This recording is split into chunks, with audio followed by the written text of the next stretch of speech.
firstly on the tragedy in Turkey and Syria before then going on to the press conference. Can I extend Australia's deepest sympathies and condolences to the families and communities that have lost loved ones.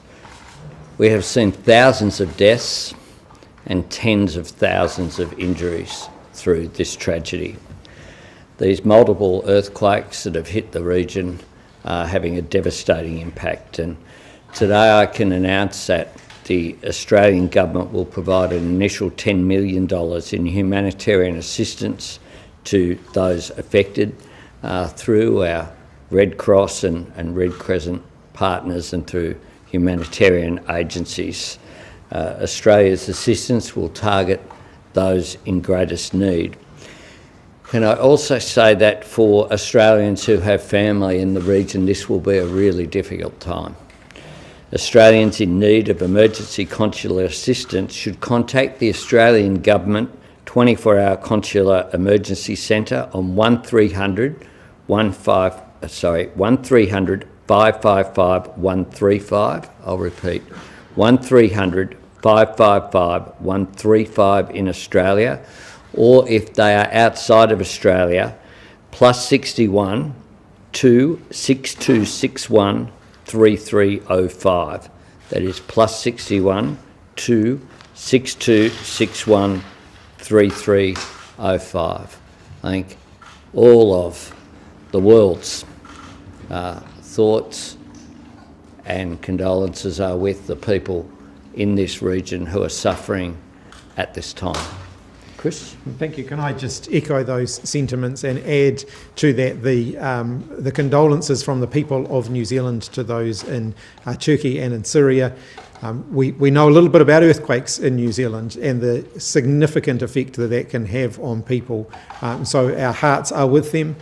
New Zealand will also be contributing to the international effort. We have the Minister of Foreign Affairs in New Zealand will release details of the $1.5 million that we'll also be contributing. We should be releasing that very shortly. But in the meantime, can I just add as well the thoughts of the people of New Zealand. Thanks very much, Chris. Well, look, it is fantastic to welcome you as Prime Minister here to our Parliament House. New Zealand and Australia are family. We had a very warm lunch today, renewing our acquaintance. I have first met Chris, Prime Minister Hipkins, in the Parliament in Wellington some years ago. And it means a lot to us as Australians that your first destination as Prime Minister is here to Australia. This reflects the priority that Australia and New Zealand place on our relationship and the deep friendship between our countries, a friendship that's been reaffirmed during our meeting. Our discussion was naturally wide-ranging, reflecting the breadth of our relationship, which is about our economy, climate, security issues, and how we'll work together to continue the plan that was established at last year's leaders' meeting with former Prime Minister Jacinda Ardern, including working through a range of issues relating to citizenship for Australians and New Zealanders, which we intend to conclude before Anzac Day of this year. Prime Minister Hipkins and I also discussed the great value we place on our role as members of the Pacific family. The Pacific Island Forum is an important institution. It's one that brings together the countries in our region, and it's one in which we had a very positive meeting in Suva last year, and there have been positive developments since then with the announcement that Kiribati would be returning to participation in the Pacific Island Forum. 2023 is a milestone year for the Trans-Tasman relationship. We'll celebrate 40 years of our closer economic relations trade agreement, which is a gold standard free trade agreement which has led to less red tape and tariff-free trade across the Tasman, one of the most comprehensive agreements in the world.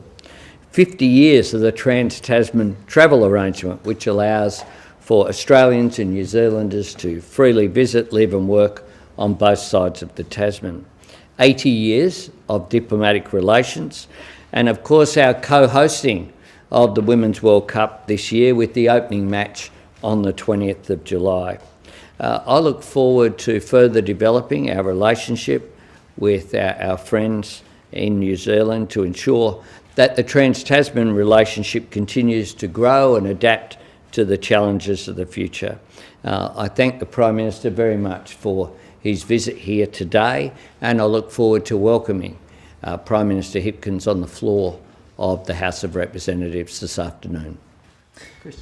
Thank you, Prime Minister. It is great to be here in Australia. New Zealand has no closer friend or partner than Australia, and it is great to be here on my first international travel as Prime Minister of New Zealand. As you've mentioned, our countries are more than friends, we're family.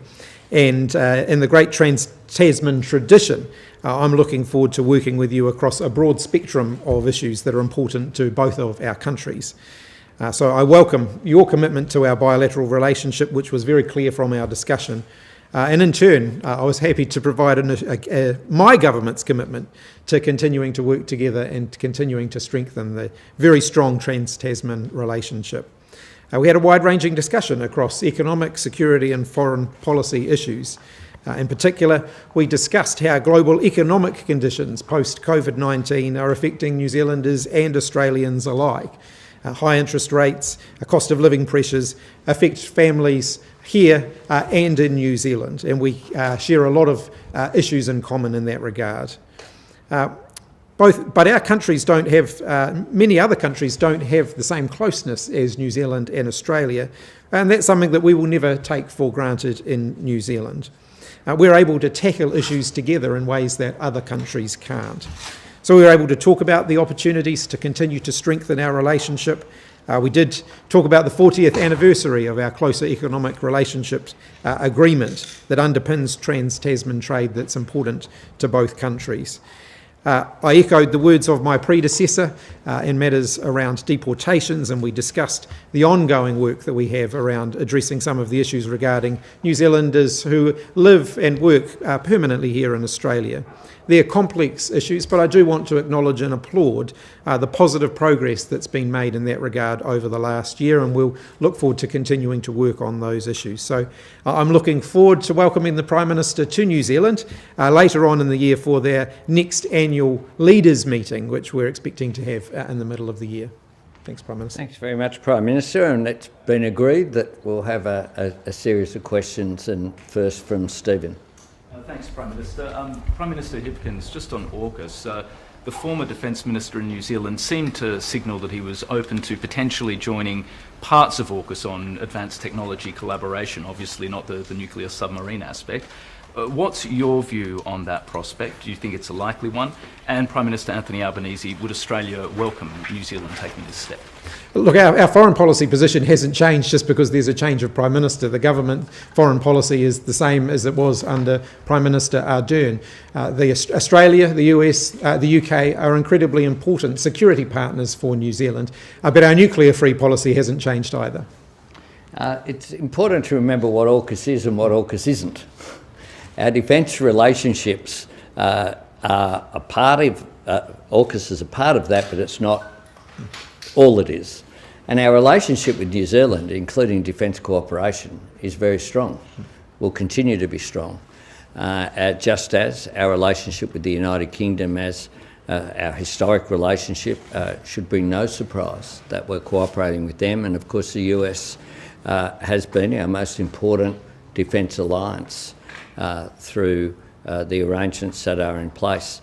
I'm very confident with how AUKUS is proceeding. It's a positive move, and the discussions are reaching the point whereby announcements, as the Defence Minister has said, further announcements will be made soon. But it's not just about nuclear submarines, it is about a whole range of issues, including the interoperability of our forces and also cooperation on technology and other issues. Jessica.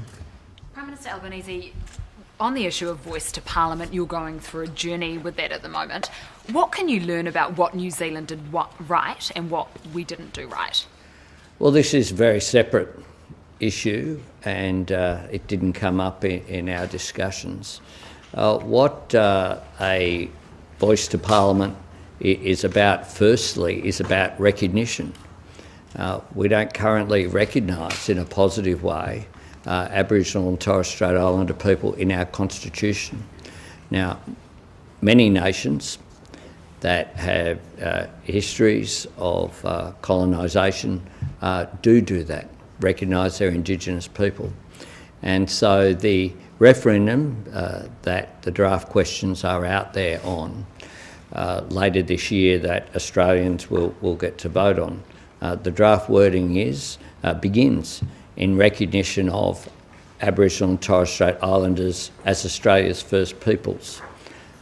That's something that I spoke about at Gama last February, and then goes through the points of the voice to make it clear that the voice is about consultation.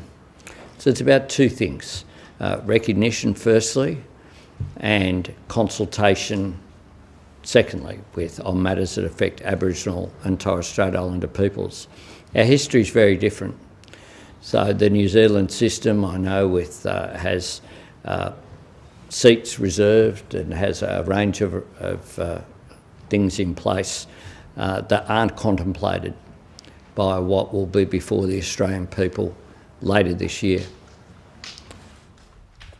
PM Hipkins, Jacinda Ardern was reluctant to take a firm stand on bad behaviour by China. Are you concerned about Chinese coercion in the South Pacific and undue influence over the region's leaders? And secondly, New Zealand's defence budget is just over 1% of GDP. Is New Zealand relying too much on Australia for its defence? If I could get PM Albanese to address that too. China is an incredibly important partner for New Zealand, a very important trading partner and a partner in other areas as well. That doesn't mean there aren't going to be areas where we disagree from time to time, and we'll continue to voice our disagreements with China when that happens, and we'll always continue to strive to strengthen that ongoing relationship. In terms of defence, the New Zealand government's currently going through quite a significant transformation in the defence area, some very significant investments in the defence portfolio. Our position on China is clear, that we will cooperate where we can, we'll disagree where we must, and we'll engage in our national interests. And I'm very pleased that yesterday the Trade Minister, Don Farrell, had a very productive meeting with his counterpart from China. China is an important trading partner for Australia. The trade to China is more than the trade figures value than the next three highest trading partners combined. So it's in Australia's national interest to have good economic relations and to trade with China. And it's also in China's interest to receive the goods that we have, which our wine, our meat, our barley, our other products, which are, in my view, at least equal first as the best in the world. I say diplomatically. When it comes to our first wager is about to emerge. I don't comment on New Zealand's defence policy. That's a matter for New Zealand. I'll comment on Australia's defence policy. Jen. Prime Minister Albanese, you've recently made some concessions around the treatment of 501 deportees. Do you acknowledge that policy, how unfair that policy has been, and would you consider any policy to retrospectively undo the hurt that's been caused by those already deported to New Zealand with little to no connection there? No, on the latter is the answer. We put in place our policy, which is, I believe, a common sense policy. We retain Section 501, deportations, the capacity to cancel visas and remove people who pose a risk to the community. What's changed is we will have a common sense approach and bear in mind what a person's ties are to Australia when assessing these cases. That is common sense. There's a big distinction between someone who comes to Australia having either as a teen or an adult and commits offences, and someone who has zero connection back in New Zealand who might have come here as an infant. And friends, as Australia and New Zealand are, should have common sense approaches to these. I outlined with Prime Minister Ardern after our first meeting our position. Our position hasn't changed, and I confirmed that with Prime Minister Hipkins today. We had a discussion of these issues, and I believe that we've got the response right. Can I echo the Prime Minister's comment? The New Zealand position hasn't changed from the one that was articulated by Prime Minister Ardern, but we absolutely acknowledge the changes that Australia has recently made, and we welcome those. They are common sense changes and very, I think, encouraging developments. Thank you very much. Thanks everyone.